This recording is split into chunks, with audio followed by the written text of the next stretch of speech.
Je suis très réjoui de vous voir tous. J'espère que vous avez eu des bons temps pendant ce temps de l'Ascension.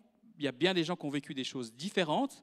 Il y a eu des camps, il y a eu des ventes de pâtisseries dans la rue, il y a eu des rencontres de famille, il y a eu des camps aussi avec différentes personnes. Voilà, vraiment, en tout cas, soyez bienvenus tous après cette semaine particulière.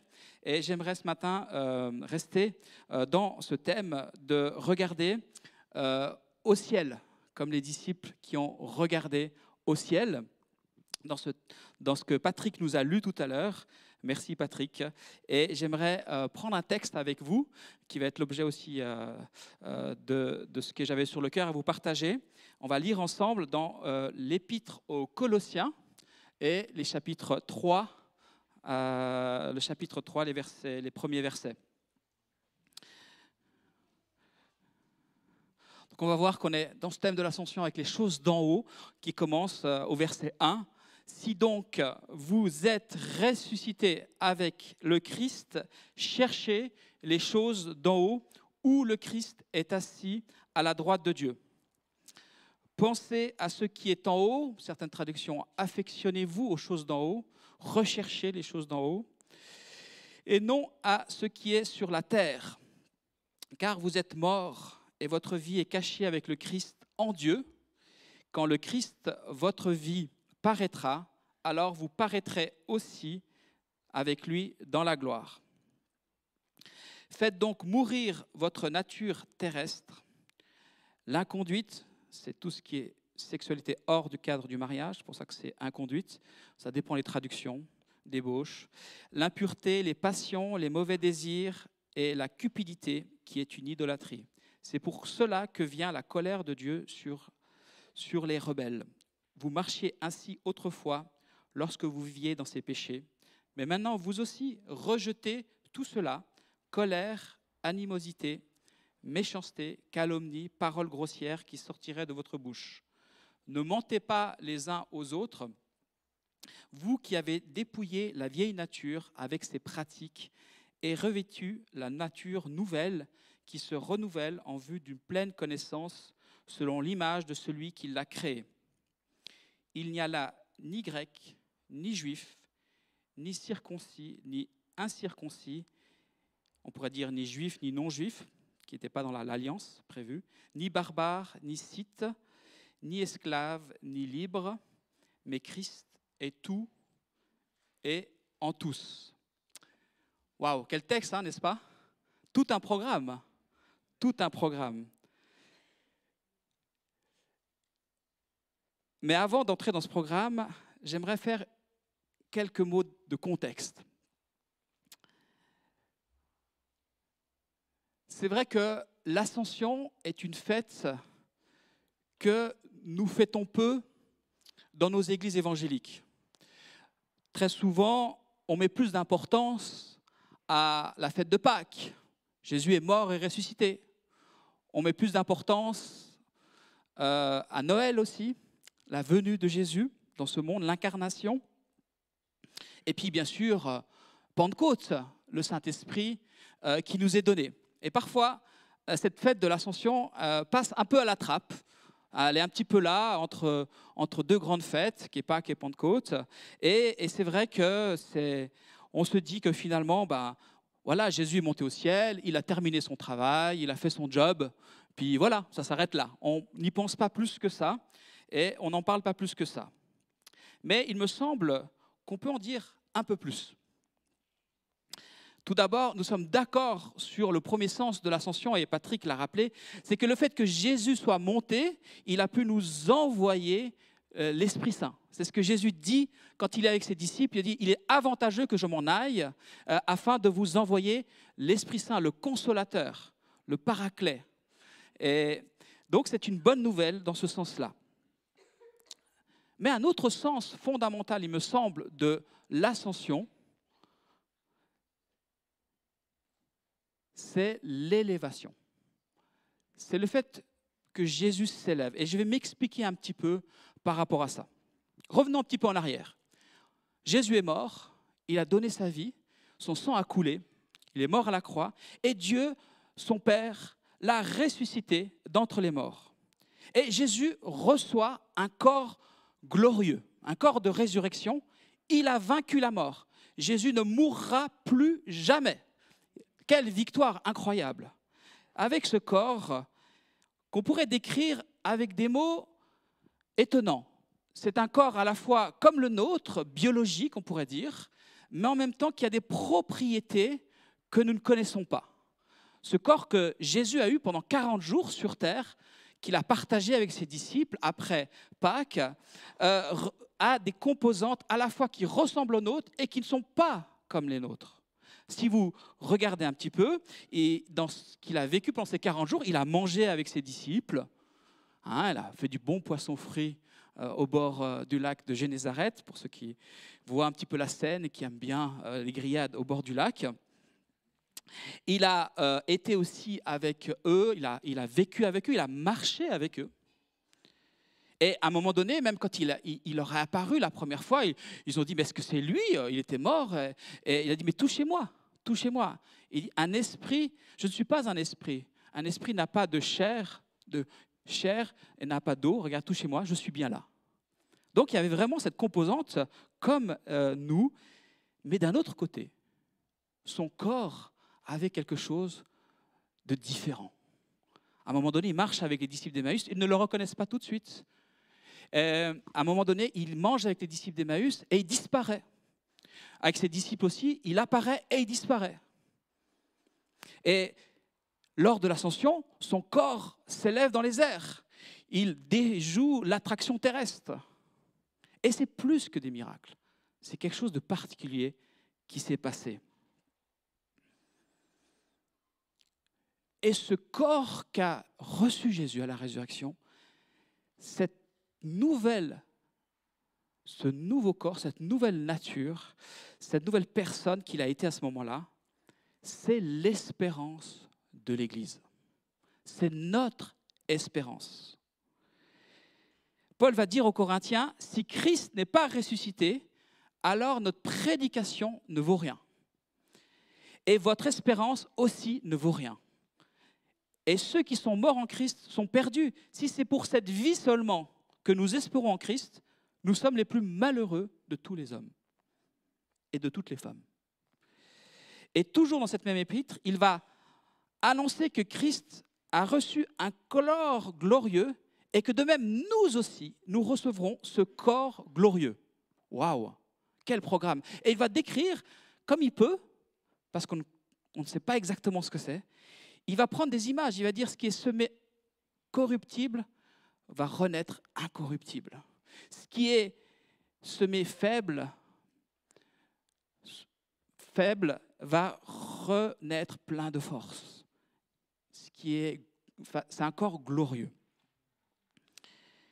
Et Jésus, il va le nommer dans cette épître, qui est le premier-né d'entre les morts. Qu'est-ce que ça veut dire? C'est le premier-né d'entre les morts. C'est-à-dire que c'est le premier qui a vaincu la mort, et de même nous aussi, quand nous recevrons ce corps glorieux, nous vaincrons la mort pour toujours. Waouh! Et dans cet état qui vient, la maladie ne sera plus, la faiblesse ne sera plus, la mort ne sera plus, et ça, c'est notre espérance. Waouh!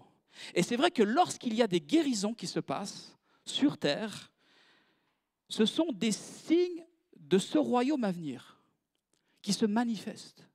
C'est-à-dire que quand quelqu'un est guéri physiquement, c'est l'annonce, c'est un signe qu'un jour, il n'y aura plus de maladie. C'est l'annonce, quelque part. Vous savez, un signe, ce que c'est? Si par exemple on prend le pain, c'est le signe qui manifeste que ce pain représente le corps de Christ.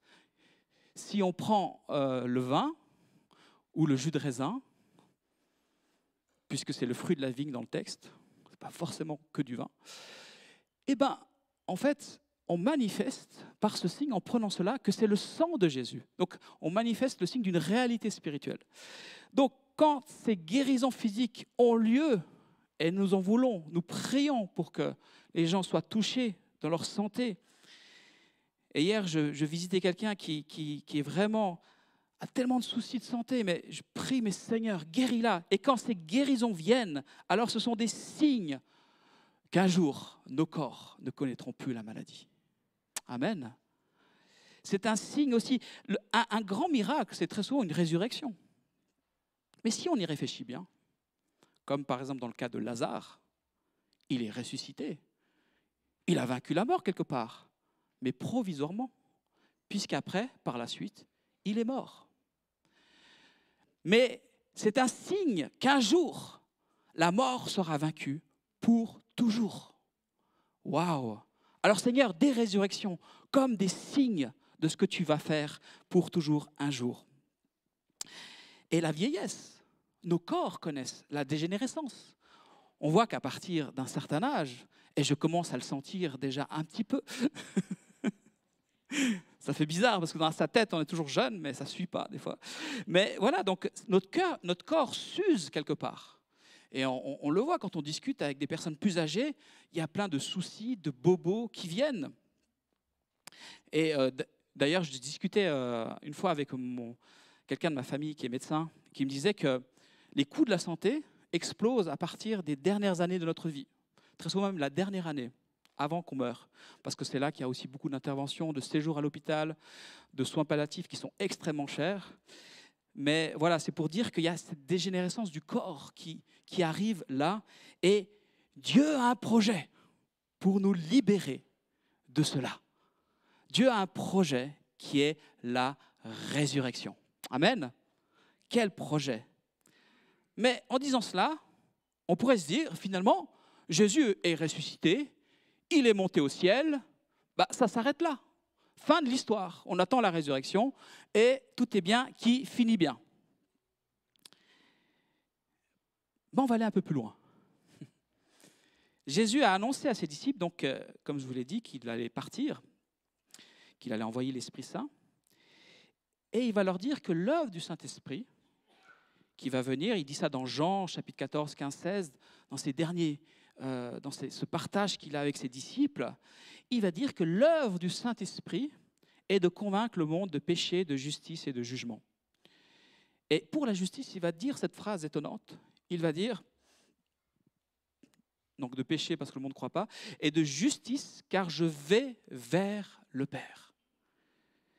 L'ascension, c'est la justification du Fils par le Père. C'est le point final de l'œuvre du Père.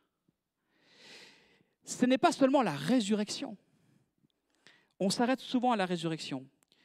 Lors de l'ascension, Dieu démontre, en élevant Jésus, en le faisant asseoir à sa droite dans les lieux célestes, sur le trône, Dieu démontre qu'il est juste aux yeux de Dieu, qu'il a été fait péché pour toi et pour moi, et qu'en montant vers le Père, il fait la démonstration de cette justice, et qu'il monte avec une nouvelle humanité dans le ciel. Il y a un homme dans le ciel, assis à la droite de Dieu. C'est le nouvel Adam. Et c'est tellement profond que cette nouvelle humanité soit représentée dans les cieux, là où il y a les dominations, les puissances, les autorités. J'avais eu l'occasion des fois de prêcher sur l'Ascension. Ça m'est arrivé parce que j'affectionne particulièrement cette fête. Il avait montré que le fait de s'élever pour Jésus, c'était un signe, comme je vous l'ai dit, comme pour la Sainte Seine et pour le pain et le vin, c'est un signe. Jésus, quand il monte dans le ciel, ce n'est pas pour montrer qu'il a des super pouvoirs, comme on le voit dans les Marvel aujourd'hui et dans tout ça, quoi. Ce n'est pas pour juste « regardez qui je suis ». C'est un signe. Quand il monte dans le ciel, c'est un signe d'une réalité invisible. Parce que Jésus aurait pu disparaître en un instant et être dans le royaume de Dieu. Le royaume de Dieu n'est pas en haut, en bas. Il n'est pas dans ce monde physique.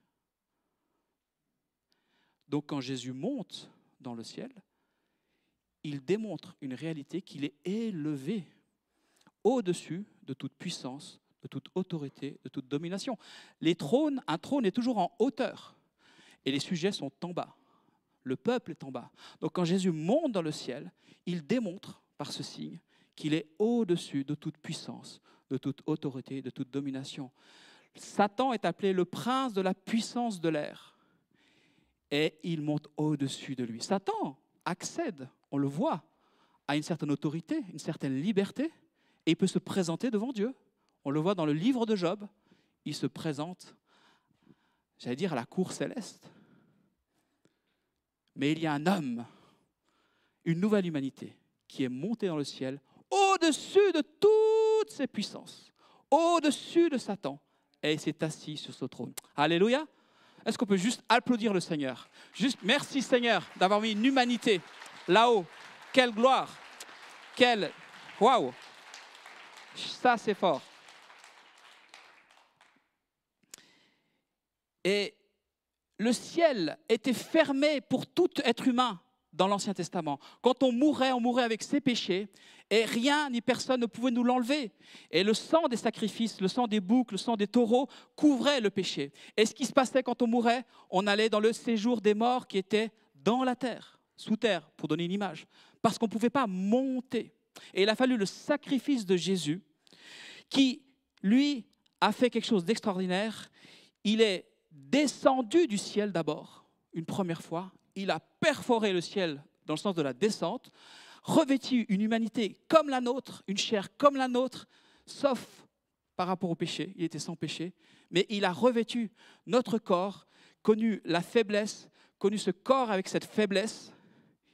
Il est mort avec ce corps et il a condamné le péché dans ce corps. Et après, il est ressuscité. Et là, rien ne pouvait l'arrêter pour monter au ciel. Rien ne pouvait arrêter cette nouvelle humanité. Il a perforé le ciel. Et dans cette perforation du ciel, il a envoyé le Saint-Esprit. Plus rien ne pouvait arrêter la venue du Saint-Esprit. C'est-à-dire que dans l'Ancien Testament, le Saint-Esprit était donné à certaines personnes. Et tout le monde n'avait pas le Saint-Esprit. Et on voit que dans cette perforation du ciel, dans ce chemin qu'il a ouvert, cette ouverture, il peut accorder à tout homme, toute femme, tout jeune et moins jeune, le don du Saint-Esprit. Waouh! Quelle grâce de se dire, rien ni personne ne peut nous enlever cela. Le chemin est ouvert. Tous peuvent le recevoir. Et ce Saint-Esprit qui est venu, nous l'avons expérimenté dans nos vies, a fait de nous des nouvelles créatures.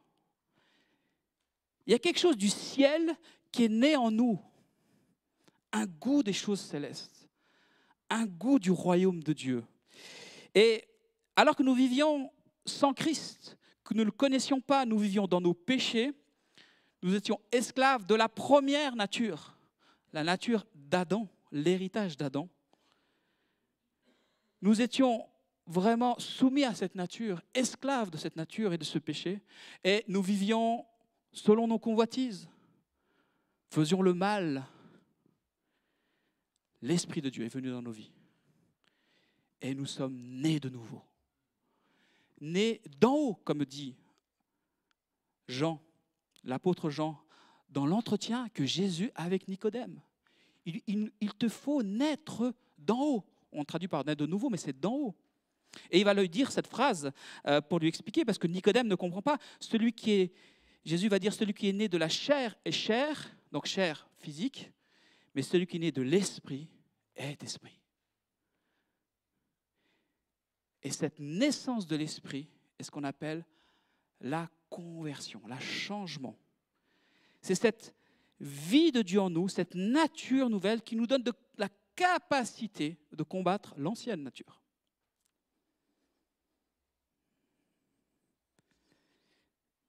C'est ce que l'apôtre Paul appelle aussi la chair. Alors l'apôtre Paul a un langage des fois qu'on ne comprend pas toujours. Il parle de la chair comme la chair physique, mais il parle de la chair aussi pour désigner l'ancienne nature, justement, notre héritage en Adam. Mais quand on vit cela, c'est extraordinaire. On peut tous témoigner ici de jour où ces choses de la vie de Dieu a commencé en nous, qu'on ne peut pas expliquer toujours avec des mots, qu'on peut expliquer avec des changements dans nos vies qui se sont passés, des transformations extérieures qu'on peut voir, mais c'est très profond en nous. Mais ce n'est pas une fin en soi.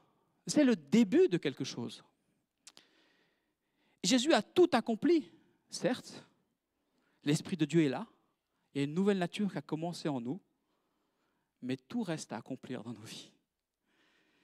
Vous savez, souvent j'entendais des chrétiens qui disaient « Ouais, des fois vous vendez un peu votre truc, les chrétiens. Vous faites des campagnes d'évangélisation, vous dites « Jésus est la solution. Si tu viens à lui, tous tes problèmes seront effacés ou tu vas trouver vraiment une vie incroyable. » Et on vend un peu ça comme ça. Et en fait, je dirais oui et non. Oui, Jésus est la solution. Je crois que c'est clair. Tout vient de lui. Il a tout accompli. Mais c'est vrai que d'un autre côté, c'est le début du combat dans nos vies. C'est le début du combat entre la chair et l'esprit, entre l'ancienne nature et la nouvelle. Et ces deux natures s'opposent totalement. Elles ont des objectifs différents. Elles produisent du fruit différent. Parfois, ça m'arrive, mais pas souvent, je vous rassure, d'envier un petit peu les non-chrétiens, ceux qui ne sont pas régénérés. Parce qu'il me semble que leur vie est un petit peu plus simple. Je m'explique. Je ne dirais pas que la vie avec le péché est facile. Le péché produit de la souffrance, produit de la division, enfin produit tout ce vraiment produit même la mort. Alors ça on est d'accord. Mais dans une certaine mesure, si quelqu'un, par exemple, a une inclinaison au mal pour certaines choses, on va prendre une caricature, quelqu'un pour qui il n'arrive pas à vivre la réalité du mariage et continuellement dans l'adultère, il ne va pas se sentir repris pour le moins du monde parce qu'il produit les œuvres de la chair. Vous savez que c'est même un business aujourd'hui. Il y a des sites internet qui vous donnent des occasions pour tromper votre conjoint. C'est-à-dire qu'ils vont vous créer des alibis, des fausses factures pour le travail et tout ça, pour que vous puissiez... Voilà, c'est un business. Donc on comprend, ça fait partie. Pour eux, ils ne se remettent pas en question. C'est comme ça. Je ne dis pas que tout le monde est comme ça, ils se remettent quand même en question, parce qu'il suffit qu'il y a quand même, tout le monde n'est pas comme ça, et il suffit aussi qu'ils tombent sur des fois un chrétien, mais ce n'est pas de l'intérieur. Il produit cela, parce que c'est sa nature. Si on dit un pommier produit des pommes, c'est normal. On ne va pas dire à un pommier de produire des oranges, vous êtes d'accord? Un pommier va produire le fruit de ce qu'il est, de sa nature, et va produire des pommes. À moins que ce soit un arbre transgénique, je ne sais pas. Aujourd'hui, tout est possible. Bientôt, on ne pourra plus prêcher sur certaines images. Et ChatGPT fera nos messages. Mais tout ça pour dire qu'on a deux arbres en nous, en fait. Deux arbres qui produisent du fruit différent. Le pommier, si on peut dire, pour faire référence, ce n'était pas une pomme, mais au fruit de l'arbre défendu. Non, bref, je dis n'importe quoi. Non, je reviens, je me reconcentre. Le pommier, on peut avoir un arbre dans nos vies qui est le pommier, produit des pommes, et puis on a un autre arbre, un nouvel arbre. On a été greffé d'un nouvel arbre qui produit du nouveau fruit. Et choisissez le fruit que vous voulez. Et Jésus donc est dans le ciel, nous envoie l'Esprit, cette nature nouvelle est en nous, et il nous assiste. Il est notre défenseur, notre paraclet, il est notre avocat auprès du Père, et il est celui qui transforme petit à petit en nous pour être à son image, devenir comme Christ, cette humanité parfaite. Et ça, mes amis, ça s'appelle la sanctification. Comme lui, par le Saint-Esprit et par cette nature nouvelle qui grandit en nous, notre caractère est transformé à son image. C'est le fruit de l'Esprit. Comme lui, nous sommes revêtus de la puissance de l'Esprit pour témoigner. C'est un secours, une aide, pour guérir, pour chasser les démons. C'est cette double action du Saint-Esprit dans nos vies. Si vous voulez un petit peu en savoir un peu plus, j'ai parlé là-dessus lors d'une conférence avec l'école biblique Startup sur Pléro Pimplémi. Cette action de l'Esprit dans notre vie, comment il agit, comment il développe cette nouvelle nature en nous. Mais cela ne s'arrête pas là. C'est la première phase du salut dans nos vies. Et si le salut s'arrêtait là, ce serait triste. Parce que la finalité, c'est la résurrection des corps. La finalité, la victoire complète sur le péché et sur nos vies, c'est la résurrection. Car la résurrection du corps mettra un point final, comme Jésus a mis un point final quand il est monté auprès de son Père. La résurrection mettra un point final au péché dans nos vies. Car l'ancienne vie, l'ancienne nature sera engloutie par la nouvelle.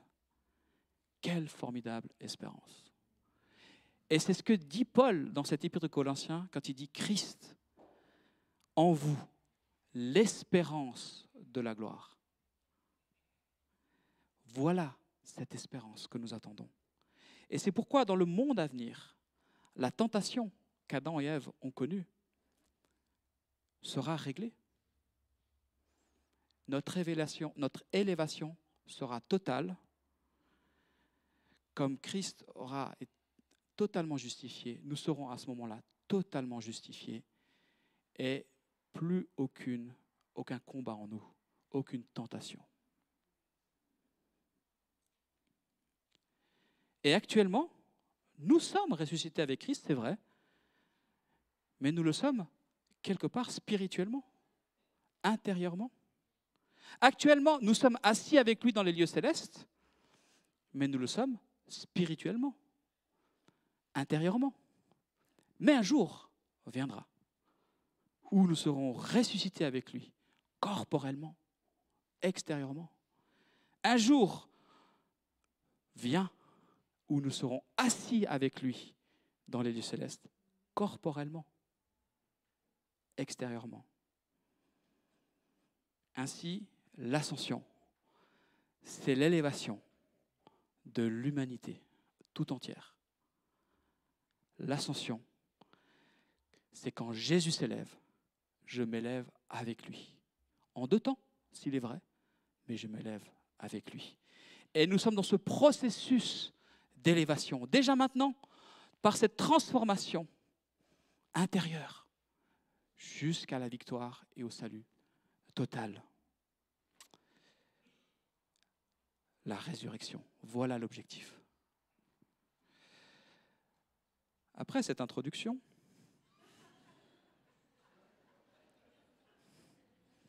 revenons au texte que je vous ai lu. Le titre de mon message est « Cherchez les choses d'en haut ». Cherchez les choses d'en haut. Lorsque Yinka Oyekan est venu le week-end passé dans notre église, il nous a donné un message vraiment de la part du Seigneur pour l'église. Et je vous encourage à l'écouter. Il avait reçu ce thème de la transition, alors même que nous n'y avons pas parlé de ce qui se passait au niveau de notre église. Et il nous a partagé des principes pour vivre cette transition en tant qu'église, individuellement, mais aussi communautairement. Il nous a parlé d'avoir les yeux fixés sur Dieu, c'est-à-dire regarder aux choses d'en haut. Nous avons deux manières en tant qu'Église de vivre cette transition. On peut la vivre selon l'ancienne nature, avec tous les désirs et les convoitises qui peuvent surgir dans ces moments de transition. Ah, j'aimerais ci, j'aimerais ça. Ah, c'est l'occasion que, enfin, on va pouvoir vivre ça. Est-ce que ça vient de Dieu ? Ou est-ce que ça vient de ma nouvelle nature? Ou est-ce que ça vient de mon ancienne nature? Nous pouvons le vivre aussi, cette transition, par l'Esprit. Et là, si nous la vivons de cette manière-là, alors Dieu fera de grandes choses. Il nous a partagé que les promesses de Dieu sont conditionnelles. Le salut ne l'est pas. Le salut est pour tous, tout à chacun. Mais les promesses par rapport à ce combat qui est là, elles sont conditionnelles. Nous pouvons donner accès dans notre vie soit à la chair, soit à l'esprit. Et c'est aussi bien communautairement qu'on peut le faire que individuellement. Alors aujourd'hui, je ne vais pas parler communautairement, je vais plutôt parler aussi individuellement. Si nous voulons vivre des victoires, nous voulons vivre ces promesses, alors dans nos vies, il y a une porte à ouvrir et il y a une porte à fermer. Vous savez dans quel sens je parle de ces portes. Et dans notre texte, il commence plein de promesses. C'est un beau texte qui dit, mais si vous êtes ressuscité avec le Christ, cherchez les choses d'en haut, où le Christ est assis. Pensez à ce qui est en haut et non à ce qui est sur la terre. Votre vie est cachée avec le Christ en Dieu.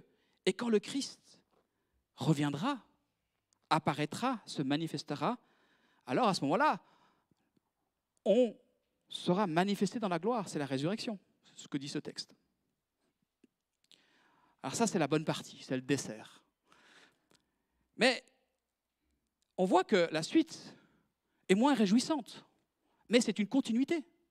Ce n'est pas deux textes différents qui n'ont rien à voir. Faites donc mourir votre nature terrestre. Verset 8. Rejetez tout cela, colère, animosité. Ça, c'est le fruit de l'ancienne nature. Alors la colère, elle n'est pas toujours mauvaise. La colère, il y a une bonne colère qui est préventive, mais il y a une mauvaise colère. Enfin bref, on pourrait s'attarder sur chacun de ces mots, mais c'est juste des exemples. On pourrait allonger la liste. Ne mentez pas les uns aux autres, vivons dans la vérité. Vous qui avez dépouillé la vieille nature avec ses pratiques et revêtu la nature nouvelle qui se renouvelle. C'est un process en vue d'une pleine connaissance selon l'image de celui qui l'a créé. Et la solution qui nous est donnée dans ce texte pour vivre cela, ce processus, il y a 5 verbes ici qui apparaissent, que j'ai remis un peu, 5 verbes d'action qu'on nous a demandé d'agir. Cherchez les choses d'en haut. Pensez à ce qui est en haut. Faites mourir. D'ailleurs, le texte en grec, j'aime mieux, si on le traduit littéralement, c'est rechercher les choses d'en haut, là où le Christ est à la droite de Dieu assis. Des choses d'en haut, préoccupez-vous. Donc il y a cette notion d'aller chercher, faire cette action, d'aller faire descendre ces choses qui sont en haut, là où Christ est, de regarder là-haut. Faites mourir, dépouiller, revêter. Ces verbes d'action nous montrent que l'action est attendue de notre côté. Dieu a fait sa part. Mais il y a cette part chez nous à faire. Et on pourrait prendre tous ces verbes et dire qu'il n'y a que 2 mouvements, comme je l'ai dit tout à l'heure. Il y a nourrissez l'homme nouveau et affamer l'homme ancien, jusqu'à la mort. L'affamer, l'affamer, l'affamer.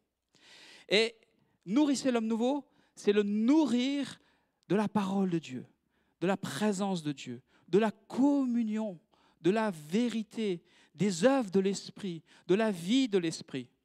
Et affamer, c'est fermer nos écoutilles à parfois ce qu'on voit, ce qu'on regarde, à ce qu'on dit. Il y a plein de choses qu'on est appelé à fermer. Parce que quand on les laisse ouverts, quand on laisse ces choses dans nos vies s'entretenir, quand on ne les règle pas, eh ben on rend fort l'homme ancien. On le rend plus fort en nous. Et après, on s'étonne qu'il y a ce combat en nous. Et on s'étonne qu'on ne voit pas l'action de Dieu dans nos vies. Donc, ce n'est pas seulement de nourrir l'homme nouveau, mais il faut affamer l'homme ancien, l'être humain ancien. C'est un double mouvement. Vous voyez ce double mouvement. Faire mourir et nourrir. Lorsque j'étais pasteur en formation, j'ai eu la chance d'être formé par un pasteur qui avait une belle expérience. Ça faisait plus de 40 ans qu'il était dans le ministère, et j'étais son dernier stagiaire, enfin un pasteur en formation. Et il m'a dit une phrase un jour, et je n'ai pas compris sur le moment. Mais c'est comme si c'était une phrase de Dieu. Vous savez, il y a des fois des gens qui vous disent des choses, mais ce n'est pas prêt encore à... J'ai compris plus tard. Il m'a dit, Christian, il faut t'occuper, prends soin dans l'Église des gens, mais surtout, prends soin de leur nouvelle nature. Prends soin des nouvelles femmes et hommes. Et surtout, ne perds pas de temps et prends pas soin de l'ancienne nature. Je dis, ah ouais, parce que tu vas t'épuiser si tu t'occupes de l'ancienne. Tu vas juste perdre ton temps. Prends soin de la nouvelle. Et ça m'est resté. Et c'est dans ce mouvement qu'on pourra vivre cette transition, finalement, entre l'homme ancien et l'homme nouveau.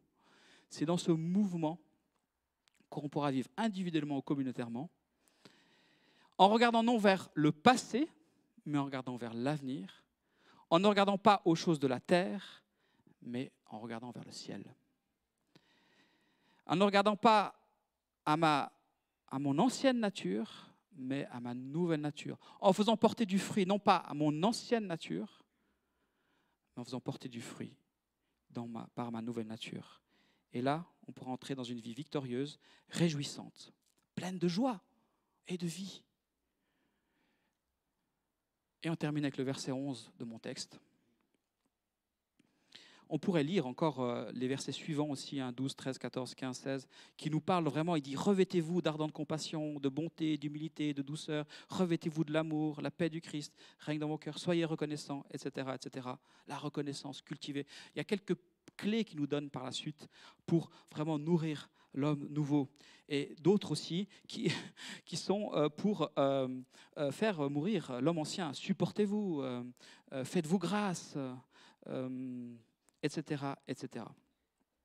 Et nous terminons avec ce verset qui, pour moi, est l'aboutissement extraordinaire. Il n'y a là ni grec, ni juif, ni circoncis, ni incirconcis, ni barbare, ni scythe, ni esclave, ni libre, mais Christ est tout et en tous. Plus de différence, plus de discrimination, plus de catégories sociales où se vivent les injustices. Mais seul Dieu et ses enfants, seul Dieu et son amour au milieu de nous. Waouh, quel programme! Alors que le monde cherche, sans y arriver, cette réalité-là, la société, dans ses combats sociétaux, cherche à régler la question de l'égalité entre hommes et femmes, donner droit aux minorités, donner une chance à tous ces combats, à toute cette injustice qui est là, alors qu'elle cherche de tout son cœur, par ses propres moyens, elle n'y arrivera pas, parce qu'elle n'a pas cette nature nouvelle.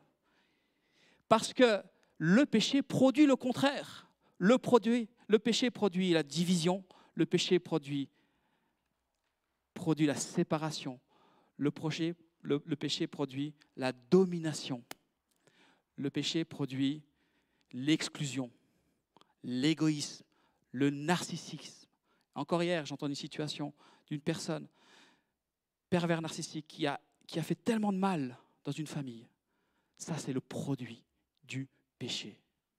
Et ça, le monde, malgré tous ces discours, toutes ces campagnes, ne réglera pas les pulsions sexuelles. On veut faire des campagnes MeToo, on veut changer le monde par des campagnes et du dialogue, mais la nature humaine ne changera pas. Et ça, le monde a besoin de vivre cela. Et c'est pas, ils ne le verront pas si nous ne le vivons pas. Ils ne le trouveront pas si nous ne le trouvons pas. Mais lorsque nous commencerons à manifester l'Église, ce royaume de Dieu, le monde entier va accourir.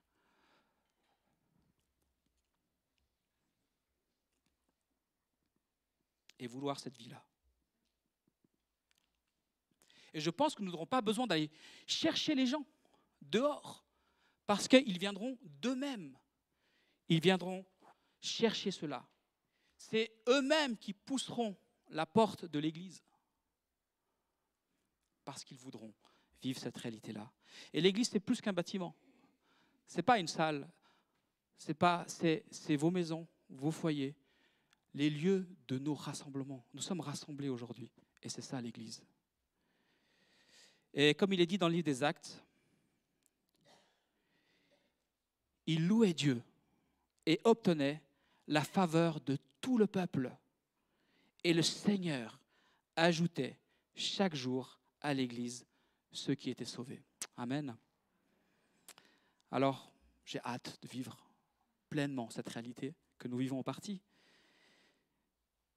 et que toutes les églises vivent cette réalité-là. Toutes ces églises locales qui ne forment qu'une église, l'église de Jésus-Christ. Et je terminerai avec cette phrase, ce mot des réformateurs qui disait « Soli Deo Gloria », c'est-à-dire « À Dieu soit toute la gloire » seulement. Amen.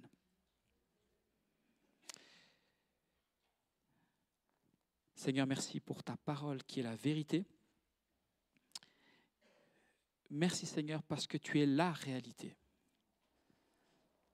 Et Seigneur, je prêche premièrement à moi-même toutes ces choses. Seigneur, viens au secours de nos situations. Tu nous connais chacun et chacune. Tu connais les combats de la chair que nous avons, qui sont peut-être différents, qui sont similaires de l'un à l'autre. Tu connais mes combats personnels, Seigneur. Délivre-moi de ce corps de mort, de cette nature, et fais-moi entrer dans cette marche par l'Esprit, cette vie par l'Esprit. Ô Seigneur, j'ai besoin de toi. Nous avons besoin de toi. Merci pour ton amour et ta patience, alors que nous n'allons pas aussi vite que nous devrions. Merci de ton amour qui est là, qui nous encourage, qui nous reprend, mais qui nous fait marcher et nous donne cette capacité. Merci Saint-Esprit d'être là dans nos vies et nous aider sur ce chemin, d'être notre paraclet, celui qui marche, qui est là à côté de nous, notre coach, cette personne qui nous parle et qui change nos vies. Que toute la gloire te revienne, Père. Amen.